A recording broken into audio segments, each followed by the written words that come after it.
préciser que M. Hertz aujourd'hui assure la présidence du comité international Buchenwald et Dora, qui est responsable de la mémoire de ce camp de Buchenwald. C'est d'ailleurs à ce titre, M. Hertz, que vous avez le 11 avril de cette année, pour le 70e anniversaire de la libération des camps, guidé les chefs d'État, notamment Barack Obama. Non, Barack Obama, c'était pas cette année. C'était pas cette année. Ah non, c'est en 2009. Non, il vient pas toujours quand même. Hein. Non, c'est en 2009. J'ai fait visiter le camp au président Obama en 2009. Le lendemain, il est allé sur les plages du débarquement. Non. Et puis il y avait Non, cette année, il y avait le président du Parlement européen, Martin Schulz, qui est venu.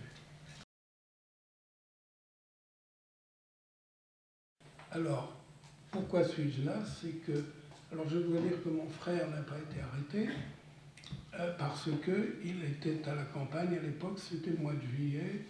Il n'était pas chez nous, il était à la campagne dans la région de Toulouse, donc il n'a pas été déporté. Ont été déportés mon père, ma mère, ma sœur aînée qui avait 19 ans, son fiancé qui avait le même âge, et moi qui avais 14 ans en 1944. Voilà. Et donc on est déportés. Pourquoi nous n'avons pas été à Auschwitz? Parce que c'est à Auschwitz qu'on envoyait les Juifs. Et compte tenu de mon âge, 14 ans, j'avais des chances, si on peut dire, parler de chance, d'être directement envoyé à la chambre à gaz. Et nous n'avons pas été à Auschwitz. Pourquoi? Parce que c'était la fin de l'occupation en France, et pour des raisons que j'estime logistiques, pour employer un mot à la mode, je pense que les nazis et l'administration allemande ont préféré, pour des raisons de transport, envoyer tous ceux qu'ils avaient ramassés depuis les dernières semaines dans la région de Toulouse vers les camps allemands, c'est-à-dire les opposants politiques, communistes en particulier, les résistants, dont des communistes, des gaullistes, des francs-maçons, etc., des droits communs, il y avait un petit peu de droits communs, et tous les juifs, hommes, femmes, enfants, qui avaient été raflés également. Donc, j'ai été transporté à partir du 30, par le dernier transport qui est parti de Toulouse, et un des derniers qui est parti de France, le 30 juillet 1944, de Toulouse, non pas vers Auschwitz, mais vers les camps de concentration en Allemagne, c'est-à-dire qu'il n'y avait pas de chambre à gaz. Et donc, les gens qui arrivaient à Buchenwald, je ne dis pas qu'ils avaient des chances tous de revenir, mais on pouvait penser qu'ils avaient une certaine chance, quel que soit leur âge, de pouvoir s'en sortir. Alors que quand un enfant, un vieillard et une femme arrivent avec ces tout jeunes enfants à Auschwitz, ils sont gazés. Donc il n'y a aucune chance de s'en sortir. Voilà, donc ça fait toute la différence, et c'est la raison pour laquelle, entre autres, j'ai pu être ici aujourd'hui parmi vous. Par contre, ce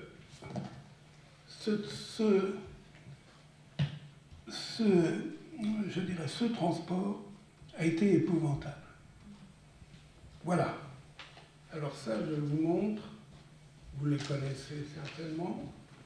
Voilà le transport des déportés. Beaucoup de gens ont raconté leur transport. Nous sommes dans des wagons comme ça. Il y a des wagons pour les juifs. On est 180 juifs. Il doit y avoir 3-4 wagons. Nous sommes assis, nous ne pouvons pas nous allonger. Probablement un peu de paille. Il fait une chaleur épouvantable, c'est le mois de juillet. Nous n'avons pas suffisamment à boire. Nous avons à manger, mais on n'a pas faim. Et tous ceux qui ont été déportés, vous pourrez interroger tous les déportés que vous voulez, lire les livres, en particulier Georges Semprin, l'écrivain qui a été déporté, qui a écrit Le Grand Voyage, et ce qui est épouvantable, c'est la soif. Et nous avons souffert de la soif pendant toute la durée du trajet, c'est-à-dire 6 jours et 6 nuits jusqu'à Buchenwald. Alors il faut voir qu'un bal comme ça, il y a une porte ouverte. Les portes ne sont pas ouvertes. Dans la journée et la nuit, tout est fermé. Et une fois en 24 heures, on ouvre une porte pour qu'on puisse faire nos besoins dehors. Il y a une tinette en plein milieu. Vous parlez de la promiscuité, hein. Mais pour le reste, on peut, une fois par 24 heures, aller faire des besoins à l'extérieur. Après, on ferme la porte. Ça veut dire que non seulement il fait chaud, non seulement on crève de soif, mais on est dans le noir pendant 6 jours et 6 nuits. C'est ça, les transports. Hein, c'est ça. Et encore, nous ne sommes que 50 à 60 par wagon, parce qu'il y a des wagons où ils étaient une centaine. Alors que normalement, c'était prévu pour 40 hommes. 8 chevaux, 40 hommes. Vous verrez ça dans les règlements de la SNCF, si ça vous intéressait à l'histoire de la SNCF et les garçons, là, et voilà. Bon, donc c'est épouvantable. Donc 6 jours, 6 nuits, arrivé à Buchenwald. Et les femmes et les enfants, plus jeunes que moi, et les filles, continuent vers un jour de plus, vers le camp de femmes de Ravensbrück, qui se trouve au nord de Berlin. Nous arrivons à Buchenwald, qui est le camp près de Weimar, en Allemagne, qui est un camp d'hommes, donc ouvert en 1937, ou qui est un camp pour les opposants au nazisme et pour les résistants de tous les pays occupés. France, Hollande, Belgique, Tchécoslovaquie, plus les militaires soviétiques, les Yougoslaves, etc., etc. C'est un camp où tous les Polonais, bien sûr, tous les opposants et tous les résistants de l'Europe sont enfermés. Et puis, il y a des Juifs qui vont arriver des camps d'Auschwitz, mais un peu plus tard. Donc, je ne tiens pas debout. Je suis couvert de plaies. Pourquoi? Parce que quand vous n'avez pas à manger, vous savez que d'abord vous êtes maigre, c'est évident. Vous maigrissez, mais surtout, les défenses de l'organisme s'écroulent. Et donc, j'avais un doigt, j'avais eu un petit égratignure, parce que bon, il y avait des copeaux de fer qui flottaient dans l'air, dans l'usine. J'ai fait comme ça, et ça s'est transformé en je ne sais pas quoi. Appelons ça un anthrax, appelons ça un furoncle, appelons ça je ne sais pas quoi. C'était comme ça, large comme ça, c'était vert et jaune, ça puait. Et on m'a dit, tu as eu de la veine de garder ton doigt. Moi, j'ajoute de garder le reste aussi. Donc on avait des pansements en papier. Enfin bon, je pense que c'est ma constitution. Je crois que j'ai une santé de fer, hein, et que finalement ça s'est fermé. Mais j'étais plein aussi d'autres plaies infectées sur le talon. Le talon, vous savez, ça s'infecte bien. Quand vous avez quelque chose au talon, ça s'infecte, vous ne soignez pas. Donc j'étais plein de plaies. J'avais une diarrhée épouvantable. Et je sais qu'à la fin de cette première journée où j'ai marché 15 heures, j'ai dit, c'est fini. Moi, j'en peux plus. C'est la seule fois où c'est m'est arrivé. Je me suis mis sur le bord de la route et j'ai dit, je reste là, je ne bouge plus. Et puis, je me suis retrouvé hissé sur une charrette. Ainsi que beaucoup de gens qui étaient là, je crois. Alors, il y a le fameux Capot, le responsable, qui était donc un communiste allemand, qui a dû agir auprès des SS, peut-être, ou de la population, bref, je ne sais pas très bien. Mais finalement, j'ai fait une partie, heureusement, de la marche sur des charrettes tirées par mes camarades ou par des chevaux, je n'en sais pas. J'étais à moitié mort. Hein. Et donc, finalement, ça s'est un peu amélioré. Et je suis arrivé à pied quand même, là ça allait mieux, à Buchenwald, le 10 au soir.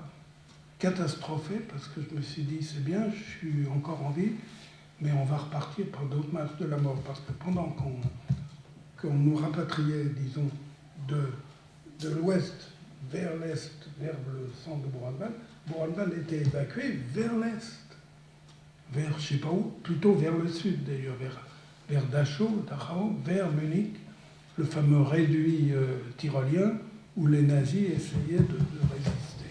Et donc il y a eu des marches de la mort terribles. Et je me dis, on va me renvoyer là. Donc j'étais dans un état psychologique épouvantable. Et puis le lendemain, 11 avril, j'ai entendu les chars américains. Je ne les avais pas vus, moi. Et j'ai vu 2 détenus munis de fusils monter à l'assaut de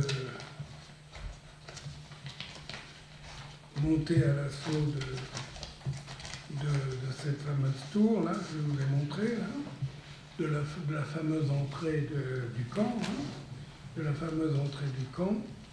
C'était l'insurrection des déportés qui s'est manifestée au moment où arrivaient, disons,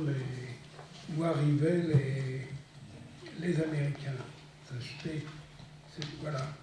Voilà, ils sont partis là.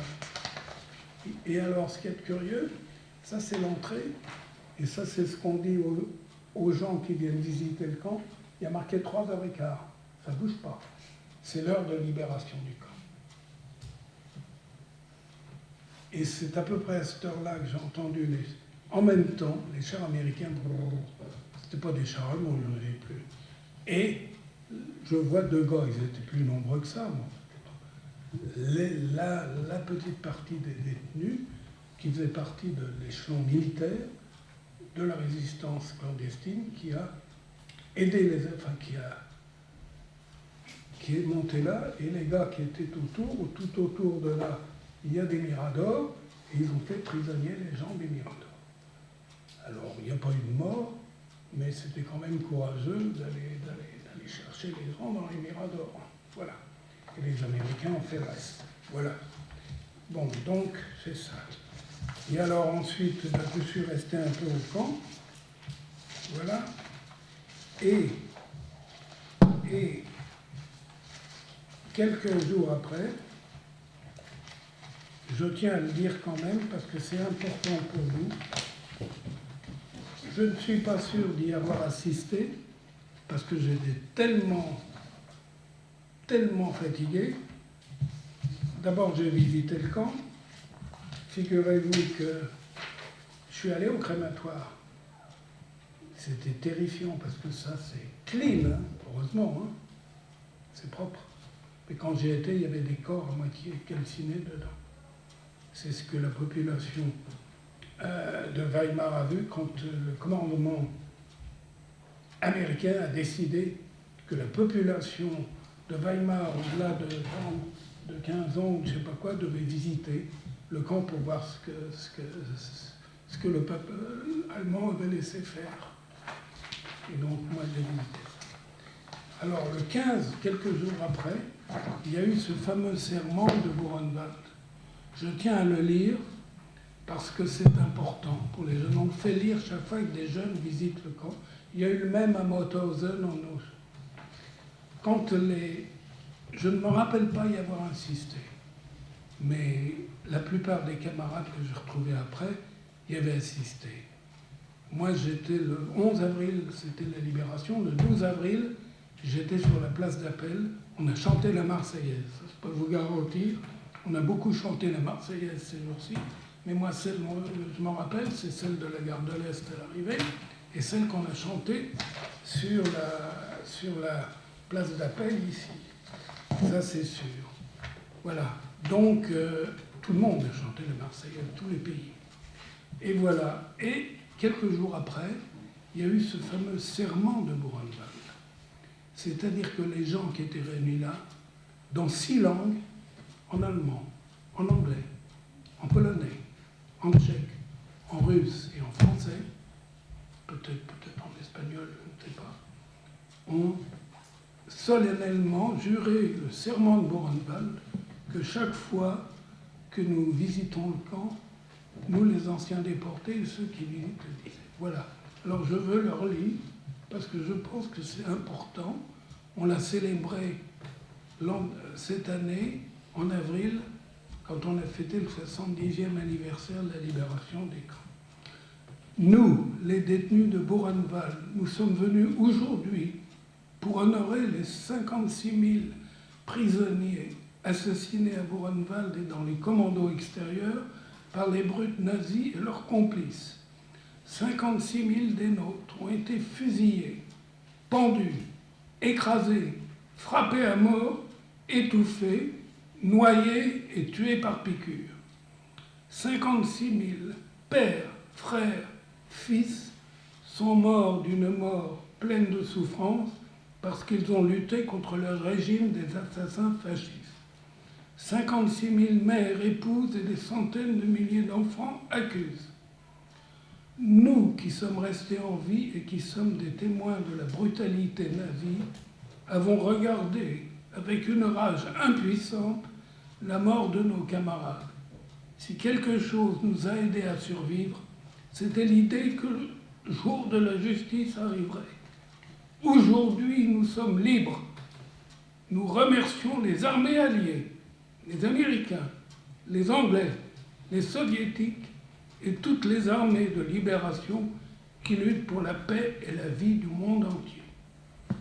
Nous rendons hommage au grand ami des antifascistes de tous les pays, à l'organisateur et initiateur de la lutte pour un monde nouveau que fut Franklin Delano Roosevelt, honneur à son souvenir. Pourquoi on cite Roosevelt et pas Churchill et pas Staline? Parce qu'il est mort le lendemain de la libération de Buchenwald, le 12 avril, le jour où on a chanté la Marseillaise. Voilà.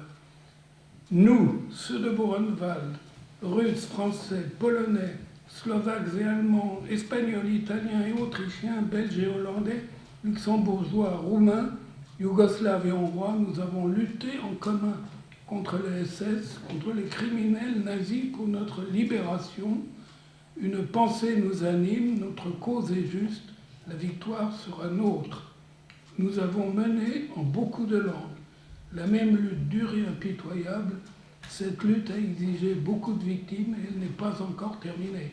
La guerre, c'était 8 mai, ça c'est le 19 avril. Et le 19 avril, la guerre s'est terminée le 8 mai. Les drapeaux flottent encore et les assassins de nos camarades sont encore en vie.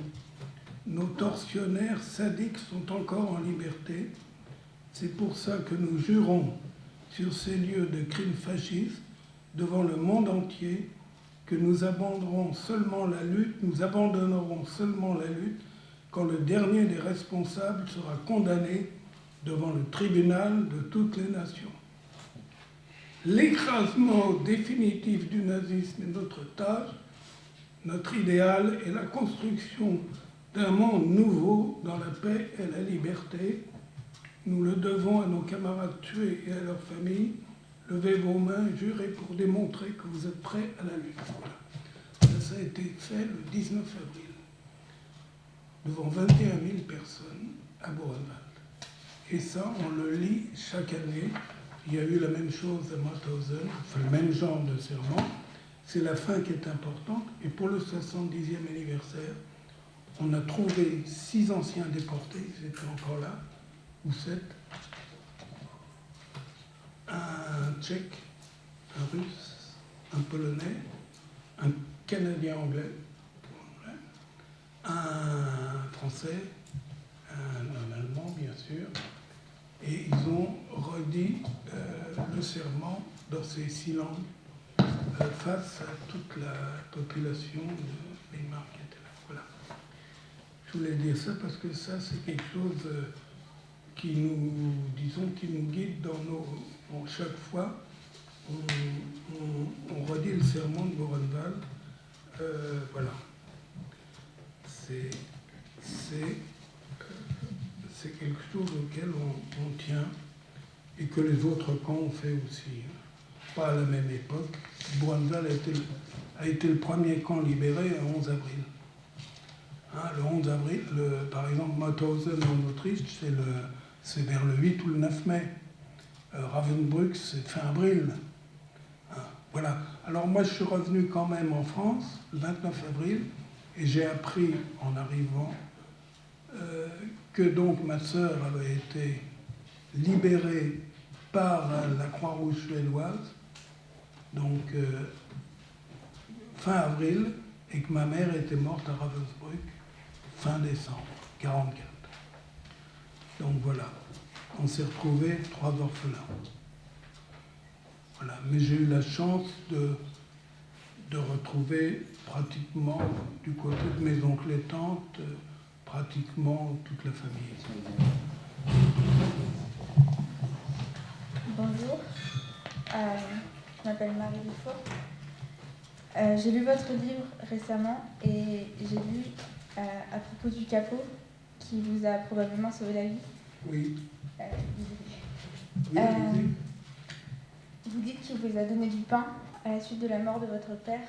Oui. Et que les détenus vous ont soutenu mentalement, enfin, moralement, franchement, et physiquement. Oui.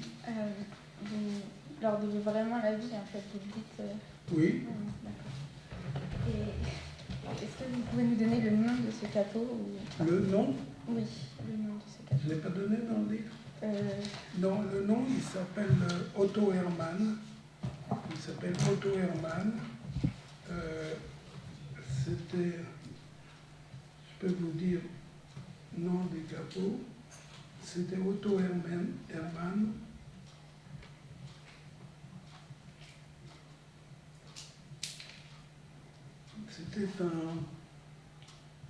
C'était plus qu'un communiste allemand, parce qu'il avait été spartakiste. Alors je sais pas, vous avez des cours d'histoire. Le mouvement spartakiste, c'est un mouvement d'extrême gauche qui a eu lieu après la Première Guerre mondiale en 1919 et qui a été réprimé par les autorités de la République de Weimar. Et parce que c'était un mouvement révolutionnaire. C'est Rosa Luxembourg, Karl Liebknecht, etc. Et donc, d'après la biographie que j'ai eue après-guerre de ce capot Otto Hermann, il avait participé à ça. Et d'ailleurs, il a été en prison du temps de la République de Weimar. Bien sûr, quand le nazisme est arrivé, il a été en plus de ça, évidemment, mis dans un camp de concentration. Et il était depuis 1939 à Buchenwald. Et il a été nommé donc responsable détenu, c'est-à-dire capot, du commando où j'étais. Il a fait partie des gens qui ont, disons, organisé le commando à sa création en septembre 1944. Et ça a été un type très courageux parce qu'il est intervenu auprès de SS. Un exemple,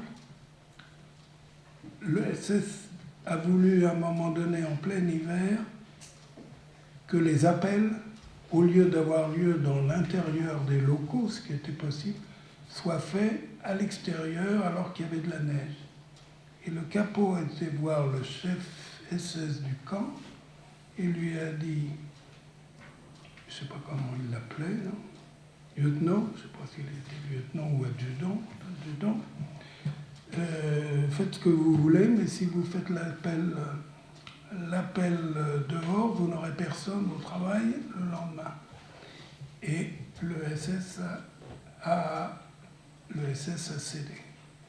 Alors, c'était courageux. Probablement que le SS sentait venir la fin de la guerre et les Américains n'étaient pas loin. Le capot n'aurait peut-être pas fait ça en 1942, mais c'était en début 1945. Il n'empêche qu'il risquait de se retrouver au bout d'une corde.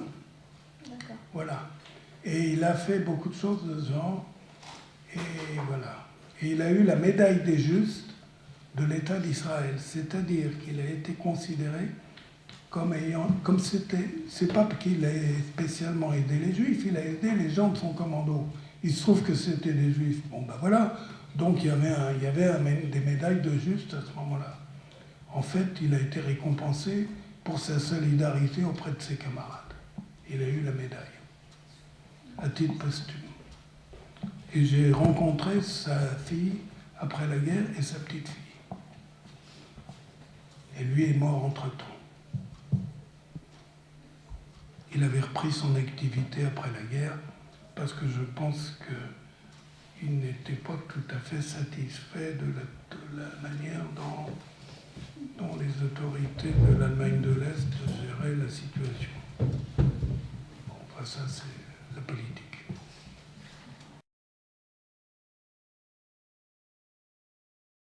Alors, il y avait ceux qui abandonnaient tout l'espoir, ceux qui se mettaient d'ailleurs, on les voit avec avec une couverture, etc. On les voit, les Américains, quand ils photographient, on leur a reproché d'ailleurs aux Américains d'avoir photographié ceux qui étaient vraiment au bout du rouleau. Parce qu'ils photographient des gens qui vont mourir. C'est-à-dire, vous voyez des gens, alors plus que squelettiques, avec leur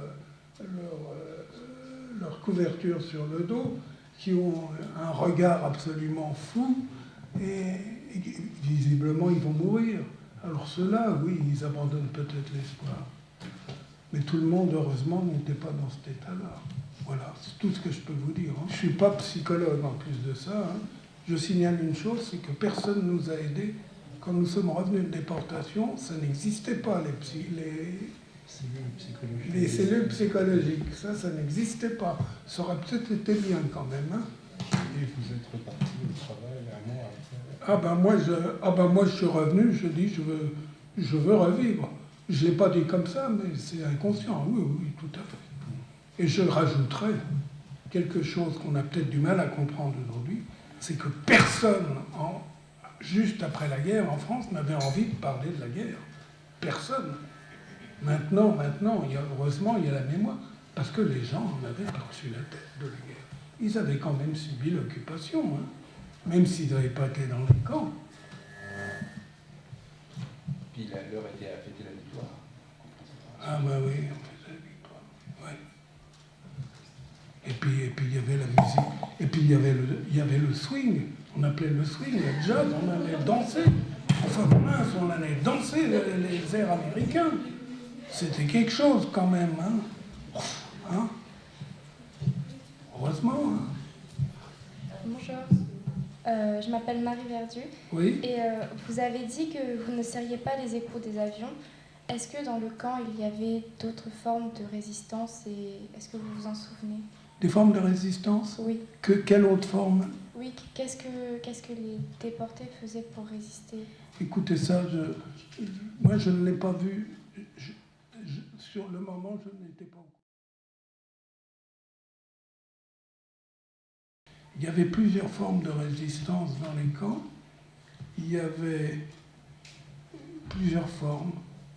Il y a un livre qui est intéressant, qui a été fait par des collègues de l'association de Brunwald. C'est pas un livre, je dirais, grand public, parce que c'est pas forcément facile à lire, qui s'appelle le Dictionnaire de Brunwald, vu par ses témoins. C'est-à-dire qu'ils ont pris un certain nombre, comme une encyclopédie, un certain nombre de têtes de chapitres.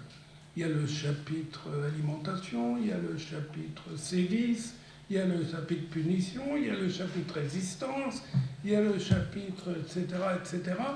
Et ils décrivent assez bien ce qu'a été la résistance. La résistance, il y avait plusieurs formes.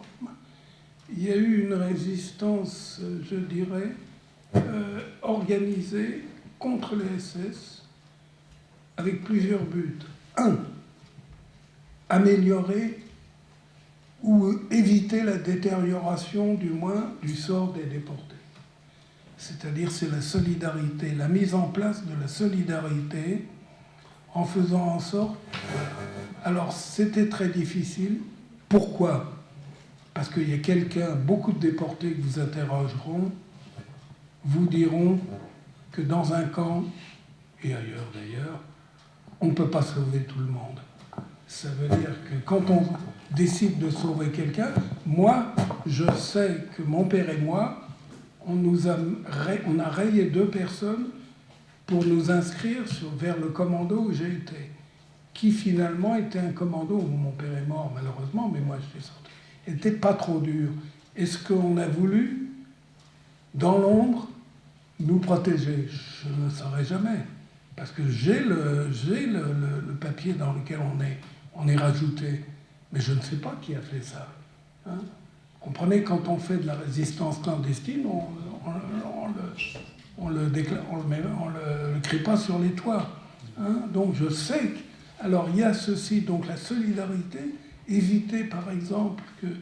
Alors, donc, protéger certains, alors avec les problèmes que ça pose, vous imaginez, on va protéger les camarades qui sont du même bord politique, ou on va protéger les vieux, ou on va protéger les jeunes. Vous comprenez, on n'en sort pas. Mais c'est un point, d'une manière générale. La deuxième chose, c'est, j'essaye de faire ça comme ça, vous me prenez, je ne suis pas spécialiste. Il y a un livre qui a été fait par un historien qui s'appelle Olivier Lalieu, qui s'appelle « La zone grise », dans lequel il décrit la résistance à Buchenwald, et ça s'appelle « La résistance à Buchenwald », dans lequel il dit les conditions dans lesquelles ça a pu se faire. Zone grise, ça veut dire tout le monde, tout le monde n'est ni un héros, ni un salaud. Hein. C'est plus compliqué que ça. Hein. Et donc, il y a donc essayer par solidarité d'améliorer le sort des gens, ce qu'a fait le capot dans mon... Hein. Deuxièmement, et ça c'est très important, enrayer la machine de guerre allemande. Alors ça, c'est en premier lieu le sabotage, disent les nazis. Et ça, il y a eu donc coordonner le sabotage. Alors le sabotage, c'est quelque chose de très difficile. Pourquoi ? Parce qu'à moins d'être un héros et de finir tout de suite au bout d'une corde après avoir été torturé au bunker, on fait attention quand même avant de saboter. Hein. Donc tout le monde n'a pas saboté, mais ça fait partie. C'est-à-dire, il y a des gens, par exemple, recrutés, par exemple, des ingénieurs. Ça s'est fait à Dora, où on faisait le montage des V1, des armes nouvelles. Il y avait des ingénieurs, hein, des polytechniciens et autres, qui ont travaillé justement, qui étaient spécialistes, à essayer de trouver le bon moyen d'enrayer, par exemple, voilà. Alors ça, c'est aussi de la résistance, c'était très difficile, ou tout simplement de faire en sorte qu'on ne fasse pas le contrôle au bon moment. Hein, il y a toujours des contrôles, alors on ne contrôle pas, ou on contrôle plus tard, ou on se enfin bref, ça a été... Moi, je n'ai jamais très bien connu ça, parce que je n'étais pas en mesure vraiment, à part de desserrer les écrous, c'est pas grand-chose. Hein. J'ai pas fait grand-chose, mais il y avait tout ça. Alors ça pouvait être organisé. Voilà. Et puis le dernier chose, c'est préparer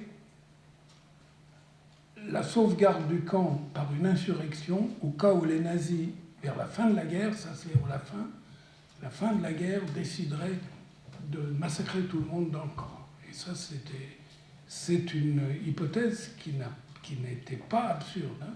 C'est-à-dire, ça n'a pas eu lieu. Les Allemands, il y a eu, je crois, il faudrait lire ce qui a été écrit sur la libération de Buchenwald, il y a eu, je crois, des idées chez les nazis de faire bombarder le camp, hein, et donc de détruire tout le monde. Donc s'opposer à ça par l'insurrection qui a eu lieu le 11 avril, donc préparer ça. Et ça a été, il y a eu une chance, c'est qu'il y a eu un bombardement anglais ou anglo-canadien le lendemain de la libération, ou la veille de la libération de Paris, le 24 août 1944. Ça a détruit l'usine d'armement léger qui jouxtait le camp. Il y a eu beaucoup de victimes chez les nazis et malheureusement chez les déportés. Mais à ce moment-là, il y a un certain nombre de gens qui travaillaient à cette usine, qui étaient indemnes, et sur les brancards où ils mettaient leurs malheureux camarades, ou même voir les SS qui étaient morts, ils glissaient des armes. C'était une ligne d'armes. Et elles ont été enterrées, alors il n'y en avait peut-être pas des masses, elles ont été enterrées et récupérées le 11 avril. Ça, c'est sûr, c'est avéré, ça. Voilà. Alors ça, c'est une chance, si on peut dire, parce qu'il y a eu malheureusement il y avait des morts. Mais voilà, ça a été fait. Et il y a eu aussi, indépendamment des hommes, des gens qui ont monté, des électroniciens, des spécialistes de radio qui ont monté il y a ça au musée de Buchenwald, qui ont monté des postes de radio. Comment y arriver? Ils piquaient, c'est-à-dire ça c'est plus important que le sabotage, c'est piquer des choses, monter, etc. Avec ça suppose des risques. Voilà tout ce que pouvait faire la résistance. Et puis la résistance culturelle, c'est-à-dire encourager les gens à faire. Alors il y a à tenir et à avoir des activités artistiques et intellectuelles. Peindre, quand on pouvait, dessiner. Il y a même eu des concerts à Buchenwald. Alors là, quand vous en parlez aux gens d'Auschwitz, ils disent vous êtes bien gentils, mais à Auschwitz, c'était impossible, sauf les concerts pour accompagner les gens avec le chambre à gaz. Bon, mais il y avait, par exemple, comment il s'appelle, Maurice Hewitt, qui était un grand violoniste. On lui a ce qu'on s'appelle organiser son violon. Il avait déposé son violon dans la rue. Organiser, vous savez ce que ça veut dire, organiser? Ça veut dire piquer. Ça, c'est le langage des camps. Organiser, piquer. On va t'organiser ton violon. C'est-à-dire qu'ils ont été le piquer là où c'était, et il a pu s'entraîner au violon. Enfin, voilà. C'est extraordinaire. Moi, j'ai chanté dans les latrines du petit camp avec mes camarades. Bon, c'est la résistance culturelle, si vous voulez. Bon, je ne suis pas spécialement fier, mais c'est dans le cadre de... Certainement, c'était un résistant qui avait une petite chorale qui m'a dit « tu vas en faire partie ». J'ai dit « bon, bien monsieur ». Voilà. Donc, et puis ceux qui ont tous ceux qui ont fait des dessins, tous ceux qui ont fait des dessins, etc. Plus un de mes camarades qui était photographe de métier. Et d'ailleurs, il a fait des expositions. Il a eu un cran fantastique.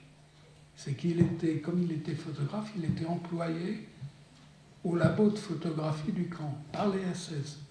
Mais attends, il n'avait pas le droit de prendre des photos, évidemment. Il travaillait à développer, à l'époque, c'était les photos, le labo de photos habituel, c'était pas le numérique.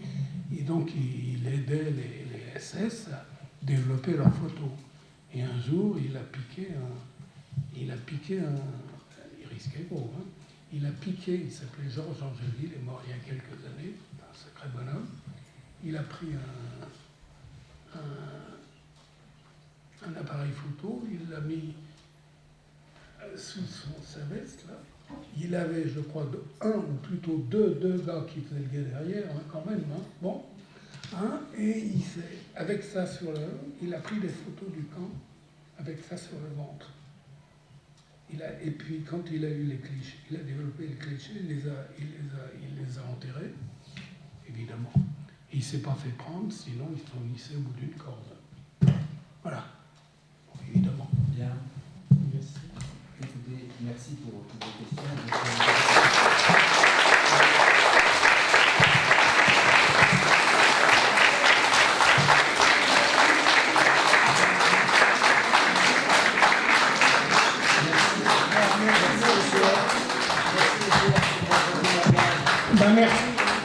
Merci pour merci pour vos questions. Merci.